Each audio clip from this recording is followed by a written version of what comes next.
జై శ్రీరామ్, అందరికీ నమస్కారం. వెల్కమ్ టు న్యూస్ అఖండ. నేను మీ కస్తూరి శ్రీధర్. పాంకు పాలు పోసినా ఒకటే, ఈ జాంబిగాళ్ళను దగ్గర తీసినా ఒకటే. అవునా కదా నేను చెప్పేది? దీనికి సంబంధించి ఒక ఇంపార్టెంట్ న్యూస్ అయితే ఒకటి తీసుకొచ్చిన. న్యూస్ మాత్రం ఎట్టుంటుందో మీరే చూడండి. గత 2 నెలల నుంచి ఈ బంగ్లాదేశ్ రగిలిపోతా ఉన్న సంగతి మనకు అందరికి కూడా తెలుసు. ఈ బంగ్లాదేశ్కు మీకు గుర్తున్నది లేదో, ఇంతకుముందు నేను ఒక పేరు పెట్టినా, ఇది బంగ్లాదేశ్ కాదనైనా ఇది బొంగులాదేశ్ ఇది అని చెప్పి. ఈ బంగ్లాదేశ్లో పెద్ద ఎత్తున ఈ లూటీలు, దొంగతనాలు, ఈ హింసాత్మక సంఘటనలు అన్నీ కూడా జరుగుతూ ఉన్నాయి. ఒక్క హిందువుల మీదనే కాకుండా ఇదే అవకాశం ఉన్నట్టు బంగ్లాదేశ్లో డబ్బున్న ముస్లింల మీద కూడా ఈ దాడులు జరుగుతూ ఉన్నాయి. ఇక్కడ గమనార్హం. అంటే దొంగలకు వాళ్ళు మనా కాదా అనేది పెద్ద తేడా ఉండదు. ఎవరిని కావాలంటే వాళ్ళు దోచుకుంటారు. ఈ ఆడ అవకాశం ఉంటే ఆడ దూరుతూ ఉంటారు. ఈ బంగ్లాదేశ్ జాంబిగాళ్ళు నేరుగా ఈ డబ్బున్న వాళ్ళ ఇళ్లలోకి ప్రవేశించి వాళ్ళని బెదిరించి వాళ్ళ ఇళ్లనైతే లూటీ చేసి పడేస్తున్నారు. అంతేకాదు బంగ్లాదేశ్లో విద్యా సంస్థల పరిస్థితి అయితే అగమ్య గోచరంగా ఉండాలి. దీంతో బంగ్లాదేశ్ విద్యార్థులు అయితే తల్లడిల్లిపోతున్నారు. వీళ్ళ గురించి వీళ్ళకి చెప్పేది చెప్తలే. నిజానికి బంగ్లాదేశ్ ఈ పరిస్థితి కారణమే బంగ్లాదేశ్లోని ఈ విద్యార్థులు. ఇప్పుడు ఒక మాట చెప్తా. ఫస్ట్ షేక్ హసీనా తీసుకున్న నిర్ణయం ఏంది అంటే, బంగ్లాదేశ్ స్వాతంత్రం కోసం ఎవరైతే పోరాటం చేసి ఉంటారో ఆ పోరాటం చేసినటువంటి స్వాతంత్ర సమరయోధుల కుటుంబాలకు, వాళ్ళ పిల్లలకు కొంతవరకు రిజర్వేషన్లు కల్పించాలని చెప్పేసి ఆవిడ నిర్ణయం తీసుకుంది. దాంట్లో ఏమైనా తప్పు ఉన్నదా? ఈ నీతి జాతి లేని వాళ్ళు, ఈ విశ్వాసం లేని ఊరకుక్కల కంటే హీనమైన ఈ జాంబిగాళ్ళు ఆ రిజర్వేషన్లకు వ్యతిరేకంగా ముందు పోరాటం స్టార్ట్ చేసి సరే ఆవిడ నిర్ణయాన్ని వెనక్కి తీసుకునింది. ఆ రిజర్వేషన్లను క్యాన్సిల్ చేసింది. అంతటితో ఆగల. పైగా ఏంటంటే ఆవిడని రాజీనామా చేయాలన్నారు. సరే వీళ్ళ దెబ్బగా తట్టుకోలేక రాజీనామా కూడా చేసేసింది. ఇంకొక విషయం ఏంటంటే, వీళ్ళు ఏడ చంపుతారు అని చెప్పేసి భయపడిపోయి ప్రాణాలు అరిచేతిలో పెట్టుకొని ఏళ్ళ బ్రతుకు జీవుడంట భారతదేశం వచ్చింది పారిపోయి. ఎందుకు? ఆడుంటే వాళ్ళు చంపుతారని. ఇదంతా ఎవరి వల్ల తెలిసిన ఈ వీళ్ళు ఉన్నారు కదా, ఈ రాడికల్ స్టూడెంట్స్, వీళ్ళ వల్ల ఇదంతా కూడా. ఈ ఉద్యమాన్ని శాంతియుతంగా కాకుండా ఈ హింసా మార్గాన్ని ఎంచుకున్నారు. ఇంకొకటి ఏంటంటే, ఇందులో భాగంగానే ఎంతోమంది ఈ మత పిచ్చిగాళ్ళంతా కూడా వీళ్ళకి తోడినారు. అంతటితో ఆగినారా? ఆగల. ఈ షేక్ హసీనా ప్రభుత్వాన్ని కోల్దోసినారు. ఇకపోతే బంగ్లాదేశ్లోని వీధి రౌడీలు, గ్యాంగ్స్టర్లు, మాఫియా ముఠాలు, ఈ క్రిమినల్స్, హంతకులు వీళ్ళంతా కూడా రెచ్చిపోవడం ప్రారంభించారు. ఇక వీళ్ళకి ఏంటంటే అడ్డు అదుపు లేకుండా పోయింది. ఎవరు దొరికితే వాళ్ళని చితకబాది వాళ్ళని దోచుకుంటున్నారనమాట. కాస్త డబ్బున్నోళ్ళు కనపడితే చాలు వాళ్ళను లూటి చేసి వదిలిపెడుతున్నారు. ఇక బంగ్లాదేశ్లో ఉన్నాడు కదా, ఎందుకు పనికి మాలిన వాడు, ఒక సన్నాసి సవడ దద్దమ్మాల ఒకడు ఉంటాడు, కుళ్ళిపోయిన జాంకాయ మొహం వేసుకుని ఒకడు, ఈ మొహమ్మద్ యూనస్ గాడు, ఓడి ఆధ్వర్యంలో ఈ మధ్యంతర ప్రభుత్వం ఏర్పాటైంది. ఈ మొహమ్మద్ యూనస్ వచ్చిన దగ్గర నుంచి బంగ్లాదేశ్లో శాంతి భద్రతలు ఏంటంటే పూర్తిగా అదుపు తప్పినాయి. ఈ మొహమ్మద్ యూనస్ తన పదవిని కాపాడుకోవడం కోసం దేశంలోని రాడికల్స్ ముఠాలను, అలాగే జిహాదీలను, తీవ్రవాదులను ఏకంగా ఏంటంటే జైళ్ళ నుంచి ఇడిపించాడు అయ్యుడు.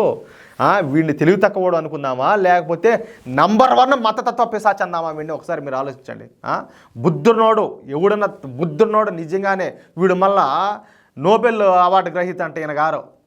ఇంక వీడు ఎంత తెలివినాడో చూడండి. వీడు ఎంత మోసగాడు కాకపోతే, ఎంత మత పిచ్చినోడు కాకపోతే, ఎంత అతిపెద్ద జిహాదీగాడు కాకపోతే, జైల్లో ఉండే వాళ్ళందరినీ, తీవ్రవాదులను వాళ్ళందరినీ రిలీజ్ చేపిస్తాడు. వాళ్ళతో స్నేహం చేయడం కూడా ప్రారంభించాడు. ఇక ఈ జిహాదీ ముఠాలు కూడా రెచ్చిపోవడం ప్రారంభించినాయి. వీళ్ళు బంగ్లాదేశ్లోని యూనివర్సిటీల్లో, కాలేజీల్లోకి దూరి వాటిని తమ స్థావరాలుగా మార్చుకుంటున్నారు. దీంతో బంగ్లాదేశ్లో విద్యా వ్యవస్థ పూర్తిగా గాడి తెప్పింది. పైగా ఏంటంటే బంగ్లాదేశ్ ప్రభుత్వం దగ్గర నిధులు లేకపోవడంతో ఈ విద్యార్థులకు ఇచ్చే స్కాలర్షిప్లను కూడా బంగ్లాదేశ్ ప్రభుత్వం ఆపేసింది. దీంతో ఇప్పుడు బంగ్లాదేశ్ విద్యార్థులు ఆగం అవుతున్నారు. తాము తప్పు చేసినామని చెప్పేసి ఇప్పుడు లెంపలు వేసుకునేది కాదు. చెప్పాలంటే నేను ఈ వీడియోలో చెప్పలేను. మీరు ఏమైపోయినా తప్పులే, మీరు ఏం చేసుకున్నా తప్పులే. ఇంకొక మాట ఏంటంటే, మేము సూసైడ్ చేసుకుంటాము ఇదే మార్గుంటే అని చెప్పేసి మీడియా ద్వారా స్టేట్మెంట్లు ఇచ్చారు. ఇబ్బంది ఏలా? ఇప్పుడు మీరు చేసుకుంటున్నావు అంటున్నారు, కానీ మీరు ఆల్రెడీ చేసుకున్నారు. అది మీకు ఇంకా అర్థం కాల. మీరు ఇంకా పూర్తిగా మీ దేశం రోడ్డు మీదకి వచ్చి పాకిస్తాన్ కంటే దిగజారిపోతారు చూడు. వాళ్ళు రొట్టికి మోహం వస్తుంటే మీరు తిండికి మోహం వస్తారు చూడు, అప్పుడు అర్థమవుతుంది మీకు. ఇక బంగ్లాదేశ్లో ఉంటే తమకు భవిష్యత్తు ఉండకపోగా తిండి కూడా దొరకదని చెప్పేసి వీళ్ళు ఒక నిర్ణయానికి వచ్చారు. అదే వాస్తవం, అదే నిజం. దీంతో ఇప్పుడు బంగ్లాదేశ్ విద్యార్థులు మన దేశ విదేశాంగ శాఖ మంత్రి అయినటువంటి జైశంకర్ గారిని తమను కాపాడవలసిందిగా ఏడుస్తున్నారు. నేను ఒక మాట చెప్తా. ఎవరిని? షేక్ హసీనా భారతదేశానికి వచ్చింది కదా, ఆమెను మళ్ళా తిరిగి పంపించమని చెప్పేసి ఈ లిల్లు పుట్టుగాళ్ళు వీళ్ళ బతుకులు వీళ్ళు అంత ఉంటారో పిల్లవాడుకునేంత వీళ్ళు మళ్ళీ షేక్ హసీనాను బంగ్లాదేశ్ పంపించమని చెప్పేసి భారత్కే ధమ్కీలు ఇచ్చారు వీళ్ళు. గుర్తున్నది మీక? ఇప్పుడు మళ్ళీ వీళ్ళు భంగపడుకోవడం అంటే పెద్దవాళ్ళు చెప్తారు సామెత, అంతే జుట్టు అందకపోతే కాళ్ళు అని చెప్పేసి. వీళ్ళు ఏది కావాలంటే అది పట్టుకుంటారు. ఏది వీళ్ళు బతుకు తెరువు లేకపోతే.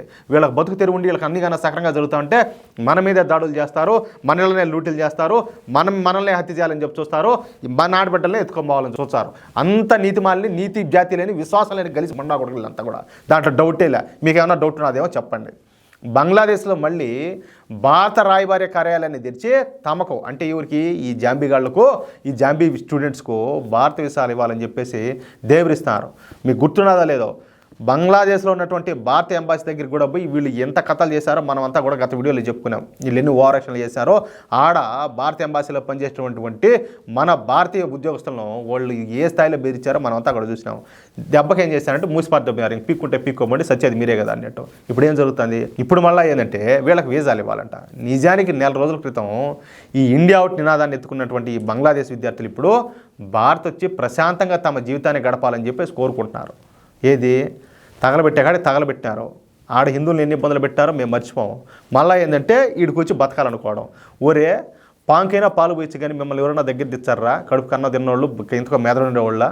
అంతేకాకుండా ఏంటంటే తమను భారతలోకి అడుగు పెట్టనిస్తే భారతీయులు ఎవరికి హాని తలపెట్టకుండా తమ పనేదో తాము చేసుకుంటామని చెప్పేసి ఎలాగోలా కూలీనాలు చేసుకుని చదువుకుంటామని చెప్పేసి వీళ్ళు అభ్యర్థిస్తూ ఉండడం ఇక్కడ గమనార్హం అనమాట. ఇప్పుడు ఒక భారతదేశం కాదు, ప్రపంచ దేశాలు ఏమైనా తీసుకోండి, ఈ జాతి యాడికి పోయినా కూడా వాళ్ళు ప్రశాంతంగా బతుకుతున్నారా అంటే వీళ్ళు ఏ దేశం అయితే పోయింటారో ఆ దేశ పౌరులను వీళ్ళు ప్రశాంతంగా బతకనిస్తున్నారా? మీరు ఒకసారి ఆలోచించండి. అంటే మొన్నటి వరకు భారత్ను ద్వేషించిన ఈ బంగ్లాదేశ్ జాంబీ స్టూడెంట్స్ ఇప్పుడు అదే భారత్ను తమను కాపాడమని చెప్పేసి దేవరిస్తున్నారు. కర్మ అంటే ఇదే కదా, బూమ్రాంగ్ అంటారు చూడు, అది ఇట్టాడిది. మొత్తానికి నేను అదే చెప్తాను, ఎవరినైనా అయ్యో అనొచ్చు కానీ ఈ జాతి జాంబీలను అయితే ఎట్టి పరిస్థితులు అయ్యో అనకూడదు. అవునా కదా? అది ఈ వీడియోపై మీ యొక్క అమూల్యమైన అభిప్రాయాలను దయచేసి ప్రతి ఒక్కరు కూడా ఖచ్చితంగా కామెంట్ రూపంలో తెలియజేయండి. ఈ వీడియో నచ్చితే దయచేసి లైక్ చేయండి, తప్పనిసరిగా 10 మందికి షేర్ చేయండి. ఇంతవరకు మీరు మన ఛానల్ సబ్స్క్రైబ్ చేసుకోకపోతే దయచేసి ప్రతి ఒక్కరు కూడా మన ఛానల్ సబ్స్క్రైబ్ చేసుకోండి. ప్లీజ్ సపోర్ట్ చేయండి. జై శ్రీరామ్.